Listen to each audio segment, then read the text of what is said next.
بسم اللہ الرحمن الرحیم۔ آج میں آپ کو ایک ایسے لمحے کے سامنے کھڑا کرنا چاہتا ہوں جو عام نہیں ہے۔ یہ وہ لمحہ ہے جس کا ہم نے ذکر تو بہت کیا مگر کبھی اسے جیا نہیں۔ یہ وہ لمحہ ہے جسے پانے کی آرزو ہم نے ہمیشہ کی مگر کبھی خود کو اس کے لیے تیار نہیں کیا، اور آج ہم اسے صرف دیکھنے نہیں، اس کے اندر داخل ہونے جا رہے ہیں۔ نہ کوئی اعلان، نہ کوئی پیشگی خبر، مگر فضا بدل گئی ہے۔ اچانک ایسا لگتا ہے جیسے کسی پرانی روشنی نے، کسی مقدس روشنی نے دوبارہ زمین کو چھو لیا ہو۔ ہوا بدلی ہوئی ہے، دلوں پر ایک انجانی سی ہیبت اتر رہی ہے۔ شجر خاموش ہیں مگر ایسا لگتا ہے جیسے پوری کائنات کسی آنے والے کو پہچان گئی ہو، اور ہم پہلی بار اپنی سانسوں سے ڈر رہے ہیں۔ دل بے وجہ دھڑکنے لگتے ہیں، آنکھیں خود بخود جھک جاتی ہیں، سانس بھاری ہو جاتی ہے۔ ہمیں لگتا ہے جیسے کوئی مقدس نسبت ہمیں اپنے حصار میں لے رہی ہو۔ ہمیں یقین نہیں آ رہا کہ ہم واقعی انہیں دیکھ رہے ہیں، مگر یہ احساس بہت واضح ہے کہ ہمیں دیکھا جا رہا ہے، اور یہی احساس ہمیں بے چین کر دیتا ہے۔ یہ کوئی منظر نہیں، یہ کوئی واقعہ بھی نہیں، یہ ایک انکشاف ہے، جیسے اچانک سچ سامنے آ جائے۔ ہمیں لگتا ہے جیسے صفا کی پہاڑی پھر سے کھڑی ہو گئی ہو، اور کوئی ہمیں پکار رہا ہو، بغیر نام لیے، بغیر آواز بلند کیے۔ دل کانپتے ہیں، مگر یہ خوف نہیں، یہ کچھ اور ہے، جیسے صدیوں کی پیاس اچانک آنکھوں کے سامنے آ گئی ہو۔ ہم یقین نہیں کر پا رہے کہ یہ ممکن بھی ہے، کہ ہم انہیں دیکھ رہے ہیں، وہ جن کا نام لے کر ہم نے دعائیں مانگی، جن پر درود پڑھتے ہوئے آنکھیں بھیگ جاتی تھیں، وہ ہمارے سامنے ہیں۔ اور پہلی بار ہمیں یہ بات سمجھ میں آتی ہے کہ محبت اور نسبت ایک چیز نہیں ہوتی۔ ہم خوش ہیں مگر ہم نظر نہیں اٹھا پا رہے ہیں، کیونکہ ہمیں پہلی بار اپنا اصل چہرہ نظر آ رہا ہے۔ اور پھر ہم دیکھتے ہیں وہ ہیں رسول اللہ صلی اللہ علیہ وسلم، اور اچانک ہمیں لگتا ہے کہ ہم ان کے امتی بن کر نہیں، ان کے سامنے آج ایک سوال بن کر کھڑے ہیں۔ ہم نظر نہیں اٹھا پا رہے ہیں کیونکہ آج پہلی بار ہمیں ڈر لگ رہا ہے کہ وہ ہمیں دیکھیں گے اور ہم ویسے نہیں نکلیں گے جیسے ہم خود کو سمجھتے رہے ہیں۔ اور اسی لمحے ہمیں پہلی بار اپنا وہ چہرہ نظر آتا ہے جو ہم نے خود سے بھی چھپا رکھا تھا۔ ہم نہیں جانتے یہ آمد ہے یا ہمیں آخری بار دیکھنے کا لمحہ، یا ہمیں سنبھلنے کا ایک موقع، مگر ہم ابھی سنبھل بھی نہیں پاتے کہ وہ چل پڑتے ہیں۔ ہم خاموشی سے ساتھ ہیں۔ وہ ایک دروازے کے سامنے رکتے ہیں، دروازہ آدھا کھلا ہے، طلبہ اندر داخل ہو رہے ہیں، اندر سے آواز آ رہی ہے، کوئی پڑھ رہا ہے۔ تیزی سے، یقین کے ساتھ وہ اندر داخل ہوتے ہیں، ہم بھی۔ اندر طلبہ بیٹھے ہیں، سامنے کتابیں کھلی ہیں، موٹی موٹی جلدیں، پرانی سطریں، باریک بیں بحثیں۔ کوئی پڑھا رہا ہے، وہ سنتے ہیں، اور ہر بات ٹکڑوں میں بٹتی جا رہی ہے، ایسی بحثوں میں جو دل کو نہیں چھوتی۔ وہ رک جاتے ہیں، ہم بھی رک جاتے ہیں، وہ سنتے ہیں، ہم بھی سنتے ہیں۔ پھر وہ ایک کتاب اٹھاتے ہیں، سرورق پر لکھا ہے اساغوجی۔ چہرے پر ایک گہری حیرت اتر آتی ہے۔ وہ آہستہ سے کہتے ہیں، یہ میں نے نہیں سکھایا تھا، یہ تم کہاں سے لے آئے؟ میں نے تمہیں ایک واضح کتاب دی تھی، تم نے حق تک پہنچنے کے لیے اتنے دروازے کیوں کھول دیے؟ پھر وہ دوسری کتاب کھولتے ہیں، صفحے پلٹتے ہیں، پھر تیسری، اور ہر صفحے کے ساتھ ان کے چہرے پر حیرت گہری ہوتی جاتی ہے۔ یہ کب آیا؟ یہ کہاں سے آیا؟ میں نے تمہیں دل دیے تھے، تم نے انہیں مناظروں میں کیوں بدل دیا؟ میں نے تمہیں آیات دی تھی جنہیں دیکھ کر روح کانپ اٹھتی تھی، تم نے انہیں فقہی خانوں میں کیوں قید کر دیا؟ میں نے یہ نہیں سکھایا تھا؟ ہم نظر نہیں اٹھا پا رہے کیونکہ یہ سوال صرف ہم سے نہیں، ہماری پوری تاریخ سے ہے۔ وہ آہستہ سے کہتے ہیں، میں نے تمہیں ایک سیدھا راستہ دیا تھا، تم نے اسے اتنا پیچیدہ کیوں بنا دیا کہ سمجھنے کے لیے دل کافی نہیں رہے، قیل و قال کے دفتر درکار ہو گئے۔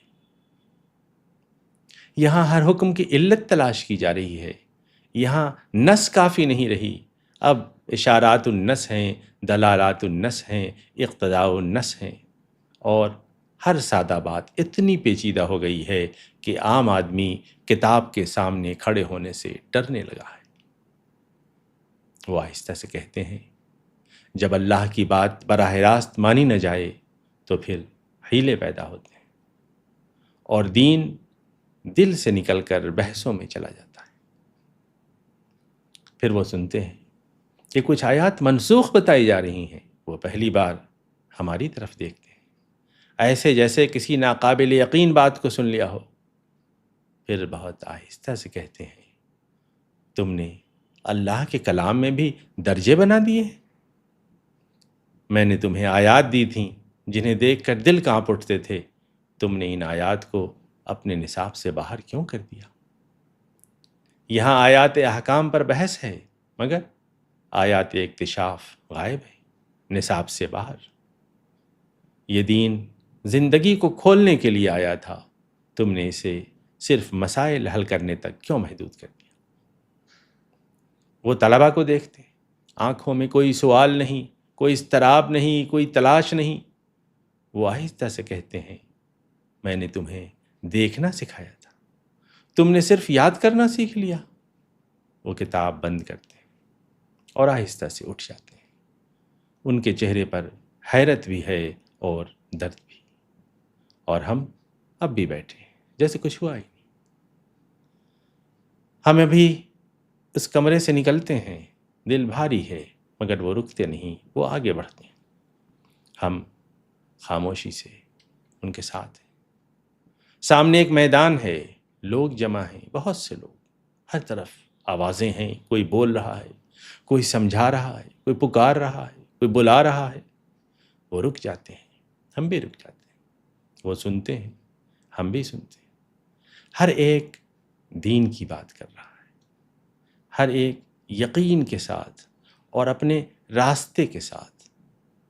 وہ ایک طرف دیکھتے ہیں، پھر دوسری طرف، پھر تیسری طرف، ہر طرف دعوت کا ظہور ہے، مگر سمت ایک نہیں۔ وہ آہستہ سے پوچھتے ہیں، یہ سب کس کی طرف بلا رہے ہیں؟ اللہ کی طرف یا اپنی طرف؟ ہم سر نہیں اٹھا پا رہے کیونکہ یہ سوال ہم سے ہے۔ وہ آگے بڑھتے ہیں، ایک شخص کے پاس رکتے ہیں، وہ کہہ رہا ہے، میرے ساتھ آؤ، نجات یہی ہے۔ دوسرا کہتا ہے، نہیں، اصل راستہ یہ ہے۔ تیسرا چیخ رہا ہے، تم سب گمراہ ہو۔ وہ سر اٹھا کر دیکھتے ہیں، آوازیں بڑھ رہی ہیں، دعوت بڑھ رہی ہے، مگر راستہ گم ہو رہا ہے۔ وہ آہستہ سے کہتے ہیں، میں نے تمہیں رب کی طرف بلایا تھا، تم نے اپنی طرف بلانا شروع کر دیا۔ وہ سنتے ہیں اور پھر آہستہ سے کہتے ہیں، یہاں اللہ کا ذکر ہے، مگر آوازیں اپنی طرف جا رہی ہیں۔ یہاں ہر ایک کے پاس اپنا حلقہ ہے، اپنی جماعت، اپنا شیخ، اپنی شناخت، اپنا جھنڈا، مگر کوئی ایسا نہیں جسے دیکھ کر اللہ یاد آ جائے۔ وہ آہستہ سے کہتے ہیں، کونو ربانیین، میں نے یہ کہا تھا، تم نے اسے کونو عباد اللہ میں کیوں بدل دیا؟ وہ ایک اور طرف دیکھتے ہیں، لوگ دین سیکھ رہے ہیں، مگر اس کے گرد دنیا بھی جمع ہو گئی ہے۔ دعوت اب صرف دعوت نہیں رہی، یہ ایک پیشہ بن گئی ہے۔ ادارے ہیں، دفاتر ہیں، نام ہیں، برانڈ ہیں، اور ان سب کو زندہ رکھنا بھی ضروری ہے۔ یہ خود ایک کام بن گیا ہے۔ وہ دیکھتے ہیں لوگ اللہ کے لیے کم، اپنے حلقوں کے لیے زیادہ جوش و خروش دکھا رہے ہیں۔ ہر ایک اپنی تعداد سے خوش ہے، اپنے فالوورز کی تعداد سے خوش ہے، اپنے اثر سے، اپنے پھیلاؤ سے، اور پہلی بار ہمیں لگتا ہے کہ شاید اللہ مقصد نہیں رہا۔ وہ آہستہ سے کہتے ہیں، میں نے تمہیں اللہ کی طرف بلایا تھا، تم نے اسے اپنے لیے راستہ بنا لیا۔ پھر وہ دور دیکھتے ہیں، لوگ ایک شخص کے گرد جمع ہیں، وہ بول رہا ہے، لوگ سن رہے ہیں، اثر ہے، جذبہ ہے، جوش و خروش ہے، بہت اچھا مقرر ہے۔ وہ دیر تک ان چہروں کو دیکھتے رہتے ہیں جو لوگوں کو اپنے گرد جمع کر رہے ہیں۔ پھر بہت آہستہ سے کہتے ہیں، غیاب پھر شروع ہو گیا ہے، اور جب رسول غائب ہو جائیں تو سامری پیدا ہو جاتے ہیں۔ ہر دور میں لوگ ایک نیا بچھڑا بنا لیتے ہیں، اور پھر اس کے گرد دین شروع ہو جاتا ہے۔ وہ آہستہ سے کہتے ہیں، یہ وہی ہے جو پہلے بھی ہوا تھا، سامری پھر آ گیا ہے۔ ہر طرف لوگ دین کے نام پر جمع ہیں، مگر ہر ایک اپنا بچھڑا تراش رہا ہے۔ کوئی اپنے حلقے کی طرف بلا رہا ہے، کوئی اپنے شیخ کی طرف، کوئی اپنی جماعت کی طرف، اور رب سب کے نعروں میں ہے مگر کسی کی منزل میں نہیں۔ اور پہلی بار ہمیں ڈر لگتا ہے کہ کہیں ہم بھی کسی بچھڑے کے گرد تو نہیں کھڑے۔ وہ کچھ دیر کچھ نہیں کہتے، ہم بھی خاموش ہیں، کیونکہ ہمیں یہ بات سمجھ میں آ رہی ہے کہ ہم کہاں گئے ہیں۔ ہم ابھی اس میدان سے نکلتے ہیں، دل بوجھل ہے کہ وہ اچانک مڑتے ہیں، وہ آگے بڑھتے ہیں۔ سامنے ایک مسجد ہے، دروازہ کھلا ہے، مگر وہ اچانک رک جاتے ہیں، ہم بھی رک جاتے ہیں۔ وہ دروازے کے اوپر دیکھ رہے ہیں، وہاں ایک نام لکھا ہے، مسجد اہل حدیث۔ پھر وہ دوسری طرف دیکھتے ہیں، ایک اور مسجد، پھر تیسری، اور پہلی بار ہمیں محسوس ہوتا ہے کہ مسجدیں اللہ کی کم اور ہماری زیادہ ہو گئی ہیں۔ وہ آہستہ سے پوچھتے ہیں، یہ میرے رب کے گھر ہیں یا تمہاری شناختوں کے قلعے؟ ہم سر نہیں اٹھا پا رہے، کیونکہ ہمیں پہلی بار مسجد کے دروازے پر اپنا تفرقہ لکھا ہوا نظر آ رہا ہے۔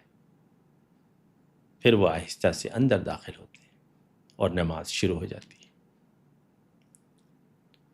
صفیں سیدھی ہیں، قیام، رکوع، سجدہ، سب کچھ ویسا ہی ہے۔ وہ صفوں کو دیکھتے ہیں، چہرے، آنکھیں، حرکت، اور پہلی بار ہمیں اپنی نماز کی حقیقت نظر آنے لگتی ہے۔ الفاظ وہی ہیں، آوازیں بلند ہیں، مگر کوئی سننے والا نہیں۔ ہونٹ ہل رہے ہیں مگر دل خاموش ہے۔ ہم کھڑے ہیں مگر ہمیں لگتا ہے کہ ہم یہ نماز ان کے سامنے نہیں پڑھ سکتے۔ وہ آہستہ سے کہتے ہیں، میں نے تمہیں اللہ کے سامنے کھڑا کیا تھا، تم اپنی شناختوں کے سامنے کھڑے ہو گئے۔ یہ سجدہ ہے مگر اس میں اللہ سے زیادہ تمہاری نسبتیں شامل ہو گئی ہیں۔ وہ پلٹ جاتے ہیں اور ہم اب بھی کھڑے ہیں جیسے نماز ختم نہیں ہوئی بلکہ پہلی بار شروع ہوئی ہو۔ وہ آگے بڑھتے ہیں، ایک محفل ہے، قرآن پڑھا جا رہا ہے، آواز بہت خوبصورت ہے، سب سن رہے ہیں۔ وہ رک جاتے ہیں، سنتے ہیں، ہم بھی سنتے ہیں۔ وہ مسکراتے ہیں کیونکہ قرآن اب بھی ہے اور پڑھا جا رہا ہے۔ پھر وہ چہروں کو دیکھتے ہیں ایک ایک کر کے، اور پہلی بار ہمیں اپنا سننا نظر آتا ہے۔ سب سن رہے ہیں مگر اثر کسی کے دل پر نہیں ہے، کوئی بدل نہیں رہا۔ وہ آہستہ سے کہتے ہیں، یہ قرآن ہے مگر یہ تمہیں چھو کیوں نہیں رہا؟ میں نے یہ کلام تمہارے فیصلوں کے لیے دیا تھا، تم اسے پڑھتے ہو مگر فیصلے کہیں اور سے لیتے ہو اور پھر کہتے ہو کہ قرآن کافی نہیں۔ وہ چلے جاتے ہیں اور ہم اب بھی وہیں کھڑے ہیں جیسے ابھی تک اپنے بارے میں سن رہے ہوں۔ پھر وہ مڑتے ہیں اور پہلی بار ہمیں نظر بھر کر دیکھتے ہیں، بہت دیر تک ایسے جیسے کوئی کھوئی ہوئی چیز کو دیکھ رہے ہوں۔ پھر وہ آہستہ سے کہتے ہیں، یہ وہ امت نہیں جو ہم چھوڑ کر گئے تھے۔ اور پہلی بار ہمیں لگتا ہے کہ شاید ہم واقعی کھو گئے ہیں۔